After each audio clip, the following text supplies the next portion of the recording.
তো নমস্কার, হর হর মহাদেব সবাইকে। আমার নাম হলো প্রতীক। তো আমি এসে গেছি আমার ড্রিম ডেস্টিনেশন অমরনাথ যাত্রাতে।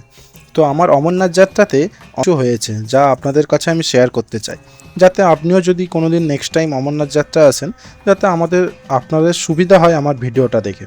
তো আমি শুরু করি আমার অমরনাথ যাত্রার স্টোরি।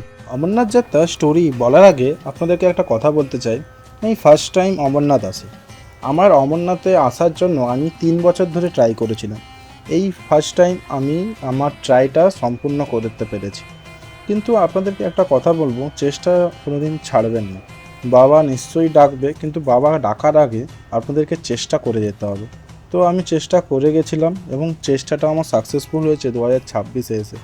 এই 12 তারিখ জুলাই মাসের ডেটটা আমি সব দিন মনে রাখবো, কারণ আমি এই ডেটটাতেই বাবার দর্শন করেছি। তো চলো আমি শুরু করি, কিভাবে আমি যাত্রা শুরু করি। আর একটা কথা আপনাদেরকে বলে রাখি, আমি শুরু করেছিলাম পেহেলগাম মাঠ থেকে।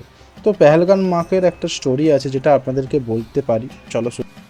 অমরনাথ যাত্রায় পেহেলগাম রুট হলো ঐতিহাসিক এবং সবচেয়ে জনপ্রিয় পথ। এই পথে প্রাকৃতিক সৌন্দর্য, তুষার বৃষ্টি, পাহাড়, নদী ও সবুজ উপত্যকার মনোরম দৃশ্য উপভোগ করা যায়। পথটি তুলনামূলকভাবে দীর্ঘ হলেও ধাপে ধাপে উচ্চতায় ওঠার কারণে অনেক তীর্থযাত্রীর কাছে এটি আরামদায়ক বলে মনে হয়। তো এই রুটের কিছু বর্ণনা আছে, যেই রুট দিয়ে ভোলে বাবা মা পার্বতীকে নিয়ে গেছিল অমরত্ব কথাটা শোনার জন্য। তো আমিও শুরু করি সেমভাবেই পেহেলগাম রুট থেকে, যেটি যাত্রার সূচনা স্থান। তারপর হয় চন্দনবাড়ি, প্রথম গুরুত্বপূর্ণ শিবির। দেন আসে পিছু টপ, দেন আসে শেষনাগ, দেন আসে পঞ্চতান্নি, দেন আসে অমরত্ব গুহা। তো প্রতিটির একটি স্টোরি আছে। তো পেহেলগাম, এখানে শিব তার প্রিয় বাহন নন্দীকে রেখে যান।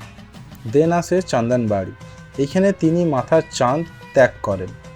দেন আসে পিছু টপ, এই স্থান দেবতা ও অসুরদের যুদ্ধের স্মৃতি বিজড়িত বলে লোক বিশ্বাস রেখেছে। দেন আসে শেষনাগ, এখানে শিব তার গলায় থাকা শেষনাগকে রেখে যান।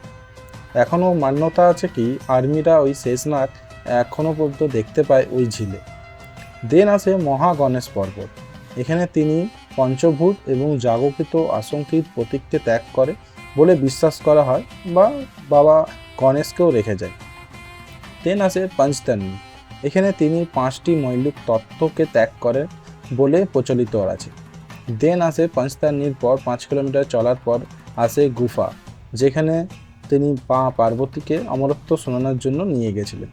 বাট কথায় আছে কি এই গুফাতে 2টি কবুতর দেখা যায়। এই কবুতরই এই কথাগুলো শুনে নিয়েছিল এবং অমর হয়ে যায়। আজও তাদেরকে দেখা যায় ওই গুফাতে ওই কবুতরগুলো দেখলে আপনারা নিজেকে শুভ লক্ষণ হিসেবে ধরবেন। এবার আমি স্টেপ বাই স্টেপ শুরু করি, পার্ট ওয়াইজ আমি ভিডিওগুলো দেবো। তো আমি বলা শুরু করি প্রথম পার্টে কিভাবে আমি এসে পৌঁছাই আমাদের প্রথম ডেস্টিনেশনে। চলো গাইস, আমি ভিডিওটা শুরু করি বেশি কিছু না বলে। তো হর হর মহাদেব সবাইকে। দেখো আমি অমরনাথ যাত্রার জন্য ব্যাগে কী কী নিচ্ছি। এই জিনিসগুলো হলো অমরনাথ যাত্রার জন্য ব্যাগে পার্মানেন্ট সবাইকে নিতে হবেই, একদম জরুরি এক জিনিস হলো, যেটা হলো শীতের পোশাক আছে, জামা প্যান্ট আছে, আর ট্রেকিং পারফেক্ট ব্যাগ আছে, ট্রেকিং স্ট্যান্ড আছে, ট্রেকিং শু আছে, স্পিকার আছে, টর্চ আছে, মাস্ক আছে, মেডিসিন আছে। এগুলো সব আপনাদেরকে নিতে হবে অমরনাথ যাত্রা যেতে গেলে। তো ঘড়িতে 4টে বাজে, 4:20 লোকাল। এখন বাড়ি থেকে বেরোচ্ছি, বৃষ্টি পড়ছে এখন। দেখো ভোরবেলায় সারা রাত বৃষ্টি হয়েছে। তো বসে গেছে টোটোতে, এখন বেরোবো, টাইম হয়ে যাচ্ছে। আর বাকি কথা হচ্ছে প্রথম কথা। তো এখন এসে গেছে গিরি ময়দান, 4:25 ট্রেন আছে, 4:20 বাজে এসে গেছি, 5 মিনিট বাকি আছে। 2 নম্বর প্ল্যাটফর্মে দাঁড়িয়ে আছি। এই যে এই বিশাল হলো এখন অফিস যাচ্ছে এখান থেকে ডাইরেক্ট কলকাতা। মুস্কা, রাজা, তো আমরা এই 3জন যাচ্ছি, আর একজন আছে ও কলকাতায় থেকে যাবে, বাকিটা আমরা আবার আগে যাব।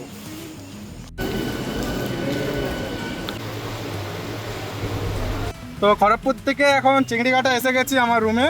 তো আমার রুম থেকে লাগেজগুলো নিয়ে যাব কলকাতা স্টেশন, কারণ আমাদের ট্রেন আছে কলকাতা স্টেশনে 11:45-এ। তো বৃষ্টি তো সকাল দিয়ে খুবই হচ্ছে, এখনও বৃষ্টি প্রচণ্ড পড়ছে। তো সেই দেখো পিছনে ছেলেগুলো আছে 2জন। সো এই গাইস, এখন ঘড়িতে বাজে হলো 10:30। তো আমি চিংড়িঘাটা থেকে ক্যাব বুক করব কলকাতা স্টেশনের জন্য। তো আমি এখন এই লাগেজ সব রেডি করলাম নিচে, লাগেজ টাগেজ রেডি হয়ে গেল কমপ্লিট, সব কিছু দেখে নিলাম যে ভুল কী আছে বা কী নেই। তো এই জন্য আমার গাড়ি বাইরে ওয়েট করছে। এবার যাবো স্টেশনের ট্রেন আছে 11:45, দেন ট্রেনে চড়ে আপনাদের সঙ্গে আবার দেখা হচ্ছে। চলো টাটা।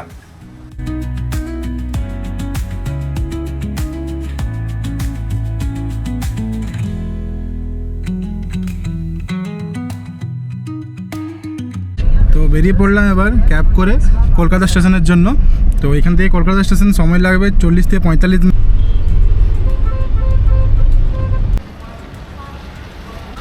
তো গাইস এখন আমি জম্মু যাওয়ার জন্য কলকাতা স্টেশন এসে গেছি। তো 11:45 রাইট টাইমে ট্রেন ছাড়বে, ট্রেন প্ল্যাটফর্মে দাঁড়িয়ে আছে। তো আমি এখন প্ল্যাটফর্মে ঢুকছি। তো বাকি খবর আপনাকে ট্রেনে উঠে দিচ্ছি আমি, কারণ রাইট টাইম ছাড়বে, তো টাইমটা খুব শর্ট আছে আমার কাছে এখন। From Kolkata to Jammu Tawi, Hazardized on platform number 2. ট্রেনের কোচে ঢুকছি আমার। তো আমার কোচের সিট হলো 35, 36, 37। একটা হলো আপার আছে, একটা মিডিল আছে, এই মিডিলটা আছে। এই তিনটা হলো আমাদের কোচের সিট নাম্বার। তো ট্রেন আমাদের রাইট টাইমে ছেড়ে দিয়েছে কলকাতা স্টেশন থেকে। তো জম্মুর দিকে আমি রওনা দিচ্ছি, এখন কারেক্ট টাইম 11:45 বাজে। তো ট্রেন আমার ছেড়ে দিয়েছে এখন। তো গাইস, তো যেমন আমাদের জার্নিটা খুব ভালোভাবে হয় সেটাই প্রার্থনা করো।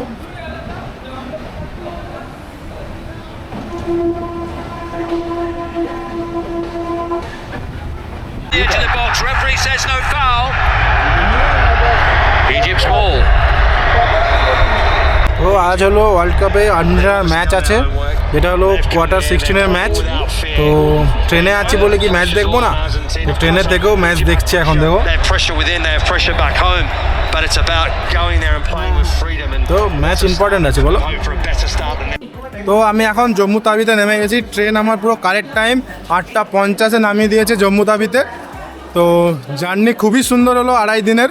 2.5 দিনের ট্রেন জার্নির এক্সপিরিয়েন্স খুবই ভালো লেগেছে আমার ট্রেনে। এবার যাব আমি RFID কার্ডের জন্য, আমার কালেক্ট করতে হবে RFID কার্ড। তো RFID কার্ড কালেক্ট করার জন্য কী কী করতে হবে সেগুলো দেখাচ্ছি আপনাদেরকে জম্মু স্টেশন থেকে বেরিয়ে। তো এই যে পিছনে, এটা হলো জম্মু স্টেশন, জম্মু তাবি স্টেশন। তো আমাদের ট্রেন দিয়েছিল 1 নম্বর প্ল্যাটফর্মে। প্ল্যাটফর্ম থেকে বেরিয়েই RFID কার্ডের জন্য এখানে একটি সেন্টার বানানো আছে, ক্যাম্প টাইপ। তো আমরা চলে গেলাম ক্যাম্পে। দেন ওখানে দেখলাম লাইন আছে। তো লাইনটি বড় লাইন আছে, কিন্তু খুব জলদি শেষ হয়ে যাচ্ছে, কারণ কাজটা খুব জলদির কাজ। কারণ আমরা অফলাইন রেজিস্ট্রেশন করে এসেছিলাম ব্যাংক থেকে, তাই জন্য আমাদেরকে বেশি সময় নষ্ট করতে হয়নি। সোজা আমাদের পার্চিটা দেখালাম যে আমাদের 10 তারিখে ডেট আছে, সোজা আমাদেরকে প্রবেশ করতে দিয়ে দিল। দেন আমাদের ওই পার্চিটা দেখালাম, যেটা রেজিস্ট্রেশন কার্ড, ওটা দেখাতেই আমাদেরকে RFID কার্ড দিয়ে দিল। মিনিমাম 10 মিনিটের কাজ ছিল। তো আপনারাও আসবেন এরকমভাবেই RFID কার্ডটা রিসিভ করে নেবেন আমাদের জম্মু স্টেশনের বাইরে থেকে। জম্মু তাবি প্ল্যাটফর্মে আমি RFID কার্ড কালেক্ট করে নিয়েছি। তো RFID কার্ড কালেক্ট করতে আমার সময় লেগেছে 10 থেকে 15 মিনিট, কারণ কি এখানে লাইন খুব কম আছে। আর আজকে 10 তারিখেরই ডেটের শুধু পেহেলগামের যাওয়ার জন্য RFID কার্ড দিচ্ছে, কারণ কি 11 আজকে দিচ্ছে না। তো তাই জন্য লাইনটাও খুব কম ছিল। তো সে কম লাইনের জন্য আমি RFID পেয়ে গেছি। দেন এখন এখান থেকে আমার যাওয়া হবে ভারবুকেতিনগর বেস ক্যাম্প। আর বাকি আপনাদেরকে বলে রাখি, তৎকাল রেজিস্ট্রেশন করতে চাইলে রিভার ফ্রন্টে যেতে পারেন, কারণ কি ওইখানেই তৎকাল রেজিস্ট্রেশন হচ্ছে। এখানে তৎকাল রেজিস্ট্রেশন এবছর হচ্ছে না, কারণ কি নতুন করে বানানো হয়েছে। দেন ওইখানেই হচ্ছে তৎকাল রেজিস্ট্রেশন। হর হর মহাদেব। তো স্টেশন থেকে অটো নিয়ে নিয়েছি। তো 100 রুপিস নিয়েছে 3 জনের আমাদের। তো এইখান থেকে হলো আমি যাচ্ছি এখন ভারবুকেতিনগর বেস ক্যাম্প।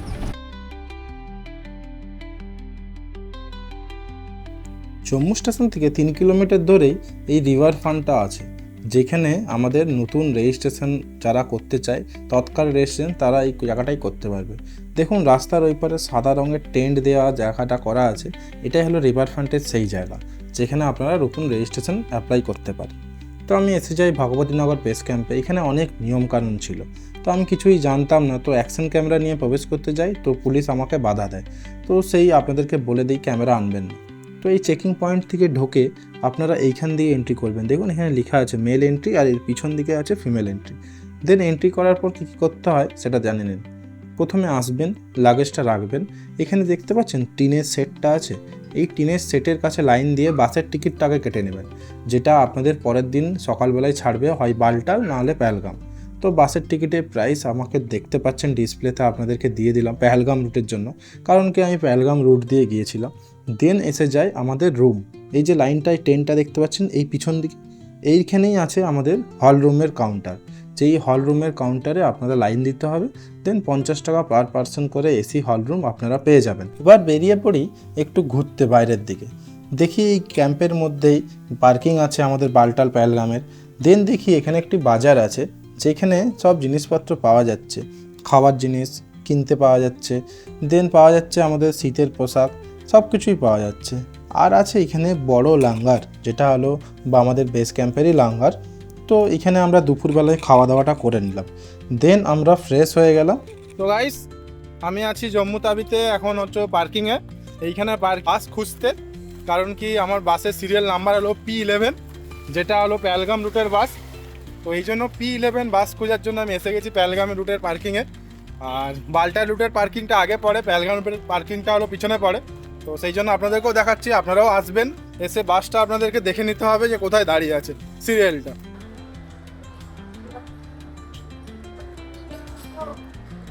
তো এইটা এখন যেখানে আমি বসে আছি, এইটা হলো আমার যেখানে বেড পেয়েছি আমি নিচে হল রুমে। তো এইটা হলো পার হেড 50 টাকা করে নিয়েছে আমাদের এসি রুমটা। তো এইখানে আমি পেয়েছি যে মিডিলে এই গদ্দি দিয়েছে 20 টাকা করে গদ্দি, 100 টাকা করে জমা রাখবে, আর এই 20 টাকা করে হলো গদ্দি। এবার যখন গদ্দিটা রিটার্ন করবেন তখন আপনাকে 20 টাকা রেখে 100 টাকা রিটার্ন করে দেবেন। আর এই যে এখানে বোর্ডের ব্যবস্থা আছে, চারিদিকে কোণে কোণে এসি আছে, ফ্যান আছে, সব কিছু ব্যবস্থা খুব ভালোভাবে আছে। নিচে লাঙ্গার আছে, খাওয়া দাওয়ার ব্যবস্থাও খুব ভালো আছে। তো আপনারা আসলে একটা কাজ করবেন, এরকম একটা বোর্ড নিয়ে চলে আসবেন, এরকম একটা বোর্ড নিয়ে আনবেন। তো বোর্ড নিয়ে আসলে সুবিধা হবে কি, চার্জিং পয়েন্টটা আপনারা পেয়ে যাবেন। বাকি আপনারা দেখতেই পাচ্ছেন এই হল রুমটা পেছনে।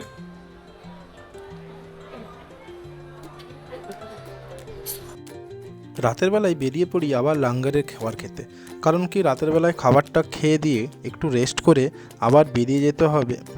আমাদের রাত 2টোর সময় বাস ছাড়বে, তাই জন্য আমাদেরকে আবার উঠে পড়তে হবে টাইমের মধ্যে। দেন আমরা আবার ফ্রেশ ট্রেশ হয়ে যাই এবং রাতের বেলায় সময় হয়ে যায় গদ্দিগুলো রিটার্ন করার জন্য, কারণ কি এখানে 100 টাকা করে এক্সট্রা নিয়েছে, আর গদ্দি যখন রিটার্ন করবেন তখন সেই 100 টাকাটা আপনাদেরকে রিটার্ন ব্যাক করে দেবে। তাই জন্য রাতের বেলায় গদ্দি রিটার্ন করার জন্য একটি ভরে লাইন দিয়ে দেয়, এবং লাইনে দাঁড়ানোর পরে গদ্দিগুলো দেই এবং টাকাটা কালেক্ট করি এবং দেন বেরিয়ে যাই বাস স্ট্যান্ডের দিকে। এবং এখানে দেখুন বড় একটি গোশালা আছে, খুবই বড় গোশালা, কত গোমাতা এখানে আছে সব। এটা হলো কনভে, হলো পেহেলগামের কনভে, এটার টাইম হলো 2টোর সময় ছাড়বে। তো টাইমের আগে এসে গেছি আমরা কনভের সামনে। বাসও খোঁজা ছিল আমাদের, সন্ধ্যাবেলা এসে বাস খুঁজে নিয়েছিলাম। এবার হলো বাসের চড়ার পালি। বাস আমাদের 2টো বলে 3:30-টের সময় বাস ছেড়েছে। দেন আমরা বাসে উঠে ঘুমিয়ে পড়ি, কারণ কি আমাদের পরের দিন অনেক কিছু জার্নি করতে হবে, তাই বাসে রাতের বেলায় ঘুমিয়ে নিই এবং সকালবেলায় উঠে একটি মনোরম দৃশ্য দেখতে পাই, যেটি দেখুন কাশ্মীরে এসছি মানে পাহাড় দেখতেই পাবো। তো আমিও দেখি এরকম বড় বড় লম্বা লম্বা চূড়া চূড়া পাহাড়, যেগুলো সকালবেলায় চোখ খোলার পর থেকে দেখার একটা আলাদাই অনুভূতি আমি আপনাদেরকে শেয়ার করব। এই পাহাড়গুলো খুবই সুন্দর লাগছে দেখতে। তো আমি যতটা যাই তত দূর দেখি, তত দূরই পাহাড় দেখায়, এবং এখানে অনেক কাজও চলছে পাহাড়ের মধ্যে। তো আমি এখন এসে দাঁড়িয়েছি চন্দনকোটে, কারণ কি আমাদের যে যাত্রা আছে সেটা চন্দনকোটে স্টে করেছে। এখানে একটি বড় ল্যাঙ্গা রয়েছে, তো এইখানে খাওয়া দাওয়া করালাম। দেন আমরা এখানে রেস্ট করলাম, ওয়াশরুম গেলাম। তো এইখানে গাড়ি কিছুক্ষণ দাঁড়াবে, সবাই খাওয়া দাওয়া করে নিতে পারবে। দেন এখান থেকে গাড়ি আবার টাইমে ছেড়ে দেবে।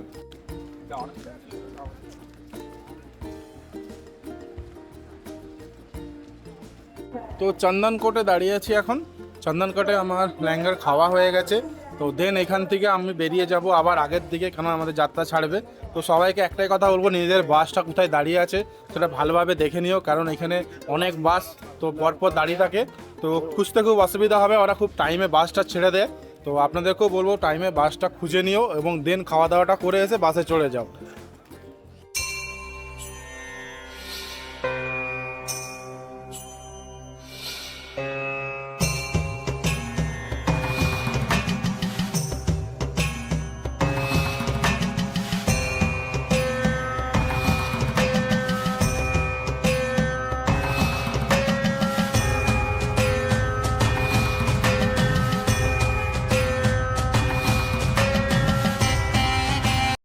বাস আমাদের বিকেল 3টের সময় পেহেলগামে আছে নামিয়ে দেয় এবং বেস ক্যাম্পের সামনে আমরা এসে লাইনে দাঁড়িয়ে পড়ি, কারণ কি আমাদের এখানে ব্যাগ চেকিং হবে এবং আরএফআইডি কার্ড চেক করা হবে এবং যাদের যাদের আরএফআইডি কার্ড বানানো হয়নি তারা এখানে এসে লাইন দিয়েও আরএফআইডি কার্ড বানাতে পারে।